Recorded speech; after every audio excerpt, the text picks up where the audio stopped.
So back before 2020, the Tesla Early Access program was a pretty secretive program that Tesla used to test new versions of software before they rolled them out publicly. Back then, if you were in that program, you could not share anything about what you were testing with anyone outside of the early access program or Tesla themselves. One of the most famous things that was in this early access program was the initial release of Smart Summon that allowed Tesla vehicles to kind of drive around parking lots while the owner controlled the vehicle with their phone. And at that time, if you had access to that software, which I did not, you were not supposed to share it publicly, post videos, say anything about it. Well, in 2020, with the release of Full Self-Driving Beta, that program was revamped and made into a public program. As you may know, I am in the program and many others are also in that program, and that is what allows us to receive early software updates on Tesla's Full Self-Driving. When the switch was made, Tesla explicitly said, go ahead, you can now share with the public and make videos or do whatever you want. Now, there are tons of people in this program that don't post on YouTube, that don't post on X, but of course you would not hear about them because they are not posting, but I've talked with tons of different people in this program, and it was always kind of a mystery how Tesla was adding people to this program, why they were adding them. Of course, some people like me and others who are making videos, you would assume Tesla saw our stuff and wanted to invite us, but really there was no confirmation that that was the case, because there's tons of people, again, who don't make content that are in the program. Well, now an exciting update to early access is that Tesla is inviting people to join early access through the Tesla app. Now, in this video, I'm going to share with you my experience being in the early access program. I've been in it for over 4 years now, and I'm going to tell you what we know about this new early access implementation. We're going to talk about who is being invited, why they're being invited. We're going to make some guesses here, and we're going to talk about what you need to do if you are invited or if you want to be invited. So starting the evening of April 3rd, 2025, people were seeing a new pop-up in their Tesla app right below their vehicle that said Early Access, Enroll in FSD Supervised Early Access Program. Clicking that button brought you to a new screen that would explain to you what you were enrolling in and give you some toggles that you had to agree to if you wanted to be in the program. Enroll to experience early features before they're widely released. Provide feedback and related vehicle data to help make the next release our best yet.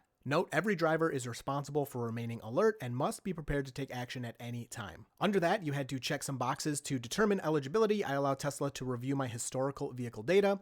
While enrolled, I consent to the collection of detailed VIN-associated vehicle data, including GPS location, external camera data, and cabin camera image data. To check this box, you had to actually click the link. And under that, I have read and agreed to the Early Access Program Agreement. To check that box, you also had to click the link. Then the Enroll button would be enabled and you could click it. You don't actually have to read the stuff, of course, but once you click the links and download the files, that will enable the toggles. It also says you may withdraw from this program at any time. And a little fun fact related to this little agreement here is, depending on what vehicle you have, this will look different. So if you have Cybertruck, it'll be Cybertruck themed, which is pretty cool. Now, I've seen a lot of people confused. What is early access? I kind of explained it at the beginning of the video, but again, Tesla will send out software to this group of people second or first, depending on how you look at it, before the software that they're testing goes wide publicly. Now, before this comes to early access, it does go to employees, usually in waves, even internally within Tesla, for safety and other testing. So it's not like you're getting a piece of software on your car that's never been used before. It already has been used for employees for days, weeks, or even possibly months before it comes to the early access program. Even within Tesla, as I said, there are different groups of people that can receive the software first before it rolls out to other employees, and then after that rolls out to early access testers. Now, everything I'm saying here is in general. There are exceptions to what I'm saying in this video. I have in the past seen software updates go out to public vehicles that were not in early access before they went to early access testers, and even before they went to employees. So sometimes, for whatever reason, Tesla will make exceptions. They'll send these things out publicly, but for the most part, these software updates go out to employees and then early access testers and then the public. Now, how early are you getting it? Sometimes early access testers get this software and just a couple of hours later, the software rolls out wide. Sometimes early access testers will get this software and that exact piece of software never rolls out wide and never goes to anyone else. Now, it doesn't seem everyone got this button in their Tesla app. I'm still not sure exactly how Tesla is deciding to send this out.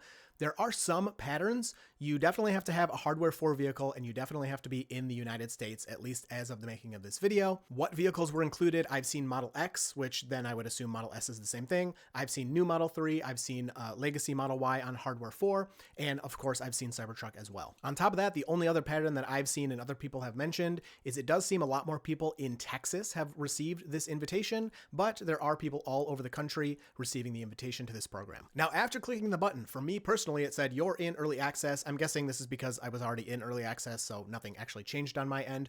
Other people were saying checking your enrollment, it may take up to 10 minutes, but there are some people who clicked the button and went through the steps 12 hours ago that still have not been accepted or enrolled and are just waiting. I didn't receive an email, a notification, an invite, or anything like that. All I did was open my Tesla app and that button was there. I had no idea it was going to be there. I just happened to open my app, click it, and go through the steps. Now, there's one main difference on my car that I've had since enrolling in the program that other people don't have. It's this little camera icon at the top of my screen that every FSD video I make, people ask, what is that? How are you clicking that? And I can click that button and without disengaging FSD, it sends data back to Tesla. Now, exactly what data it sends, I don't know. We had some indications in the past from Tesla that it was just saving the last few seconds of your camera feed. And when you connected to Wi-Fi, it would send that over to Tesla and they could kind of look at what you were seeing when you press the button and see, oh, it went over a lane line or it stopped for a shadow or something. And then they could, use that data to improve the system. But I have no idea if that's changed over the years, what data they're collecting is different, more, less, or anything like that. Now, with that said, anyone who has been accepted to the program, it doesn't seem like they have this little camera button yet. So maybe they'll get it later. Maybe it'll be removed from my vehicle and early access won't have that button anymore. I'm not sure. But what Tesla says is that you'll be able to send data back to Tesla. Well, as of now, everybody, when they're using FSD, when they disengage, they can press the microphone button and send a voice note. How effective those are, we don't know. I've voice reported things for a year and a half straight and they haven't been fixed.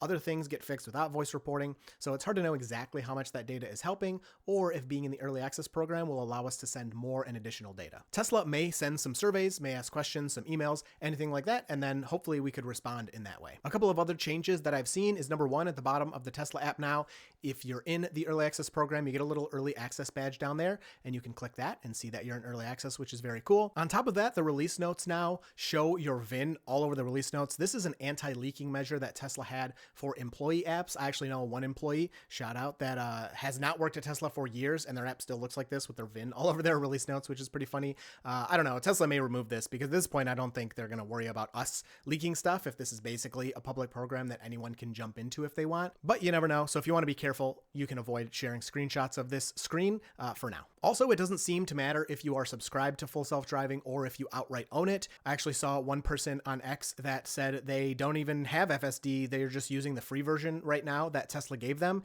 and they were offered to enroll in the early access program. So it doesn't seem to be stipulated based on that. Now let's talk about these couple of documents that you have to download in order to join the program. So in a nutshell, when you're in early access, again, this is something that you volunteer to join, that you request to join, and you are then allowed to join. Tesla can obtain additional data from your vehicle that it wouldn't normally be able to from public cars. On top of that, they can keep this data associated with your vehicle, whereas the data that Tesla does collect from public cars that are not in early access, it is randomized, so they don't know whose data it is, they don't know what car it goes to. This data can actually stick with you and be identifiable. So the first document, privacy in the Tesla early access program, again, it mostly says Tesla can collect a bunch of data from your car because you enrolled and they can link it to you. So the couple of things I found the most interesting from this file are the vehicle data collected when participating in the early access program may contain personal data linked to your account or vehicle identification number. Again, when you're not in early access, any data that Tesla does collect cannot be traced back to your car. That changes if you join this program. The other big change here is recording, including the cabin camera image data using the vehicle's interior camera above the rearview mirror, can be collected and sent to Tesla. If you're not in early access, yes, that interior camera does stuff and watches you while you're driving to make sure you're paying attention, but none of the data is actually sent back to Tesla. No information leaves the car, at least according to Tesla. That changes. If you join this program, they can collect those images and videos and send them back to themselves to help improve the software. And then the Tesla Early Access Program Agreement is a lot more legal of a document. Again, I'll give you the gist of it, but it basically says that Tesla doesn't have to give you any extra warranty if some of the software that they send you messes your car up or something.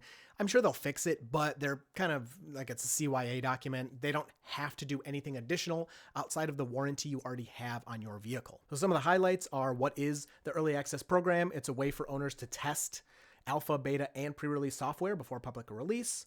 It's voluntary, and Tesla can revoke your access at any time. A good example of this is, let's say you get in the early access program, you get a new thing that no one else has, and like the car can now drive and you don't have to look. If you post a video online doing something dangerous with this new software, Tesla can say, whoa, that's not the point of early access. We're going to take away your access to the software. They'll just remove you from early access. Participants help Tesla by providing feedback, but it isn't a paid program. This is a funny point that a lot of people bring up on the YouTube videos, like, yo, you're doing all this kind of data collection and basically work for Tesla, and they're not paying you. And it's like, yeah, well, we're nerds. And it's kind of, again, what we signed up for. This is something that you're voluntarily doing. The document also mentions no sharing. You can't give other people access to your account. Like, you can't give them your username and password for them to, put it on their car or something. You can't modify or sell the software. Obviously, that's going to be really difficult. But again, this is kind of in general. Now, does this mean if you let your buddy borrow your car, you're getting kicked out of the program and Tesla's going to sue you? Like, no, of course not. I've posted plenty of videos of other people using FSD in my car. I've done other things. But again, it's just kind of like they're covering their bases here. If you do something dumb happens, they can be like, look, we told you not to do that. So in general, it's not that big of a deal, but it's something that you're agreeing to if you sign up for this program. The document also mentions that pre-release updates may remove or break features. You might not be able to go back to previous software versions. That's a pretty common theme with Tesla, is you can't go back to older versions. Tesla is not liable for damage or losses. I think that's kind of obvious. And they say explicitly use at your own risk, which was kind of always the motto of this early access program. I remember when I got invited back in the day, it was actually a phone call. They called you and they said, hey, if you want to be in early access, you got to agree to be responsible with the software. You're not going to do anything dangerous, etc. And I said, yeah, of course. Like, I want to do it. I've been using, Autopilot and FSD for a long time already. I'm familiar with it. And they said, all right, thanks. And then I was added to the program. So you're kind of doing the same thing here, just through a digital document. The document also talks about how Tesla is collecting tons of data, including GPS data, system logs, camera footage, interior and exterior, driving behavior, vehicle performance. And you're kind of giving Tesla the right to use that data however they want. And so, yeah, this is something that not a lot of people are going to like. So do not join the program. If you do join the program, you decide, whoa, this is too much, or like it's kind of, I'm thinking about this a lot, it's creeping me out, you can just leave the program. From my understanding, of course, I haven't left, so I wouldn't know for sure. But I think once you request to leave, you're out within 24 hours. So it's not going to be like some long drawn out thing. You can join and then leave at any time. If you do leave, I don't know if you can't get back in. Maybe they would be like, nope, you already had your chance. You can't come back. I don't know about that, but it's something to think about. So let me know down below if you got this invite, where you're at, your vehicle stats and everything, so we can kind of collect some data and figure out how Tesla is sending this out, where they're sending it out, because as of now, we don't exactly know if more invites are going to go out. We don't know if, you got a bunch of strikes and got kicked out of Autopilot all the time that they're not inviting you. We're not sure. So put all the information down below so other people and myself can learn, and you will see me in the next video.